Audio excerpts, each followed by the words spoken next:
En esta nueva clase vamos a trabajar un ejemplo de movimiento curvilíneo que involucrará conocimientos de cinemática y de cálculo diferencial. El problema 123 del capítulo 12 del Giveler nos dice que la motocicleta se desplaza a 1 metro por segundo cuando está en A. Si luego la rapidez se incrementa en 0.1 metros por segundo al cuadrado, determine su velocidad y aceleración en el instante de 5 segundos. Iniciaremos entonces con el cálculo de la velocidad.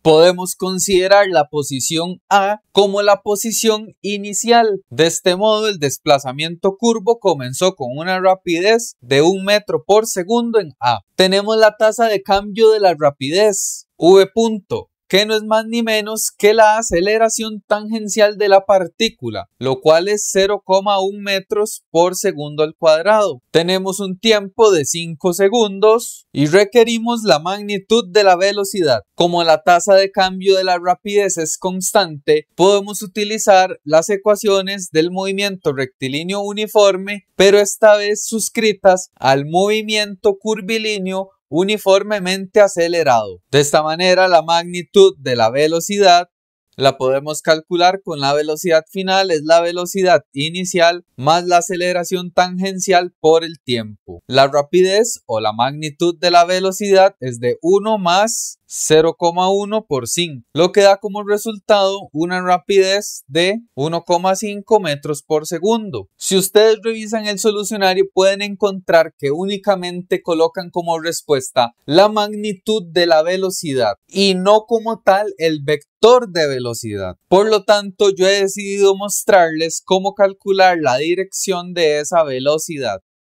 Recordemos que en todo punto de la trayectoria curva, la velocidad es un vector tangente a la trayectoria.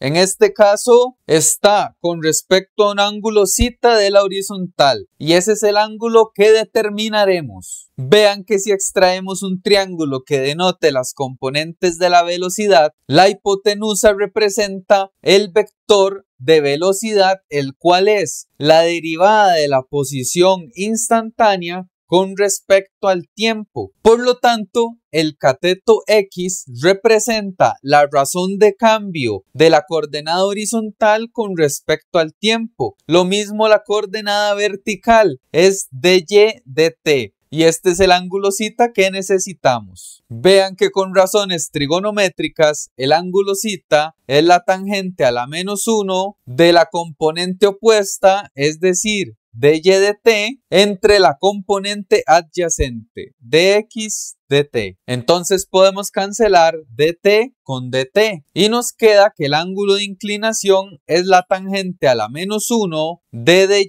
dx. Y ya nosotros sabemos que esas dos variables se relacionan con el perfil de la trayectoria, el cual es de 0,5 x a la 2, una parábola. Por lo tanto, si derivamos y con respecto de x, obtenemos 0,5 por 2x, lo que es equivalente a x. De esta manera, si sustituimos en el ángulo θ, obtenemos que sería la tangente a la -1 de la coordenada horizontal x. Esa coordenada es la posición horizontal que lleva el motociclista a los 5 segundos, la cual es desconocida por ahora. Bien, entonces la siguiente etapa de desarrollo del ejercicio será el cálculo de la coordenada x.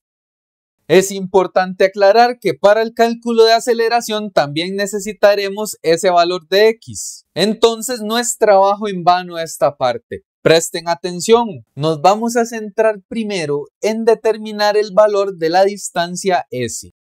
El primer enfoque que utilizaré es la cinemática.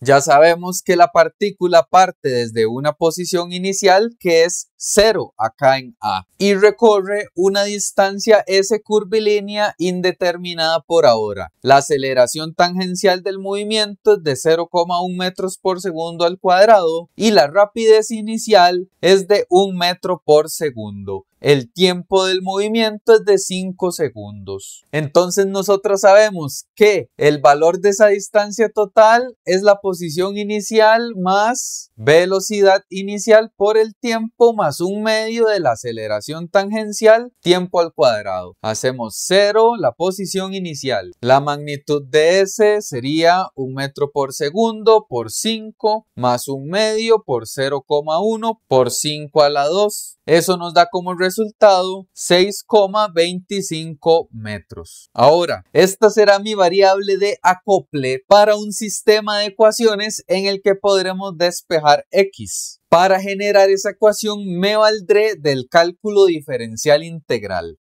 Normalmente en cálculo 2 vemos que la longitud de arco es la integral desde el límite inferior hasta el límite superior de 1 más la primera derivada de la función de trayectoria elevado al cuadrado con raíz cuadrada de x. Vean que el límite inferior es la posición inicial, la cual es 0 en el eje X. La posición final al recorrer S con respecto al eje horizontal es X. Transcribiendo sería 1 más la primera derivada que ya vimos que era X elevado al cuadrado, raíz cuadrada de X. Si nosotros resolvemos esa integral, la igualamos a 625 y despejamos X. El software nos puede dar directo este resultado. Sin embargo, los estudiantes me han solicitado que desarrollemos la integral. Entonces vamos a practicar cálculo diferencial. De esta manera, trabajando la integral por separado,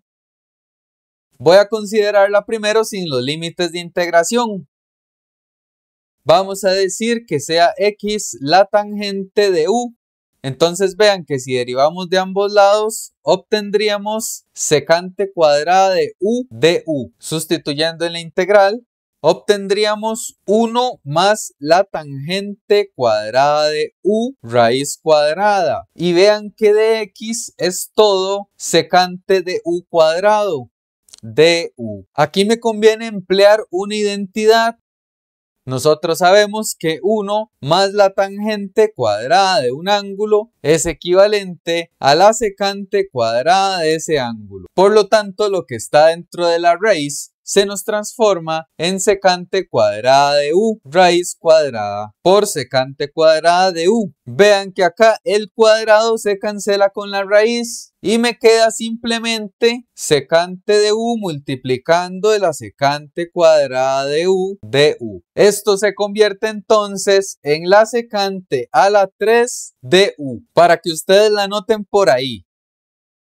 Resulta que la integral de la secante a la n de un ángulo x de x podemos reducir el grado escribiendo la siguiente igualdad. Sería secante a la n-2 del ángulo multiplicada por la tangente del ángulo dividido entre el grado menos 1 más el grado de la secante original menos 2 entre el grado menos 1. Integral de la secante al grado menos 2 ángulo de x. Sigamos entonces la fórmula de reducción. Secante a la n menos 2 sería secante a la 3 menos 2. 1, es decir, secante de u por la tangente de u dividido entre n menos 1, es decir, 3 menos 1, 2, más n menos 2, 3 menos 2, 1, entre 3 menos 1, 2. Integral de secante a la 3 menos 2, es decir, a la 1. Por lo tanto, secante de u, du. Ya esa integral de secante que nos queda es inmediata.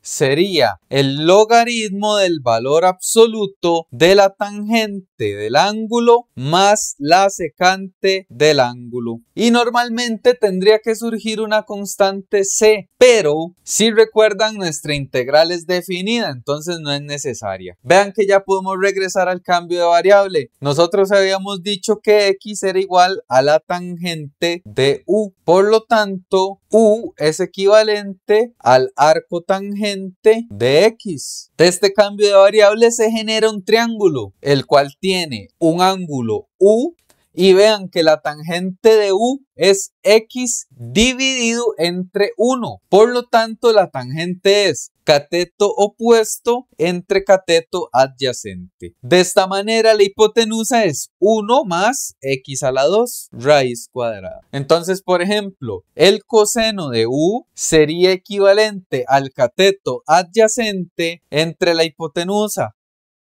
lo que implica que como la secante es la inversa del coseno, entonces simplemente sería 1 más x a la 2 raíz cuadrada. Ya entonces con eso podemos sustituir. Vean que tenemos un medio multiplicado por la secante, lo cual es 1 más x al cuadrado en raíz. La tangente de U simplemente era x. Por acá la tangente de U es x y la secante es la raíz.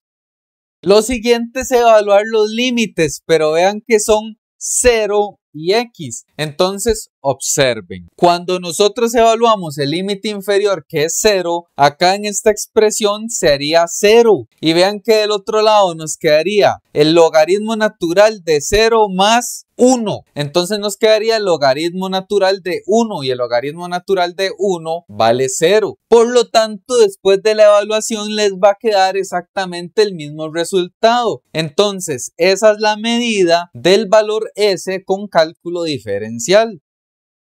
Vean que aquí ya podemos generar la ecuación para despejar la coordenada X. Pues igualando S, 6,25 es equivalente a toda esta función. Vean que aquí el 2 divide ambos términos, puede pasar a multiplicar al otro lado, por lo que nos queda 12,5, equivalente a x por la raíz más el logaritmo natural del valor absoluto de x más la raíz.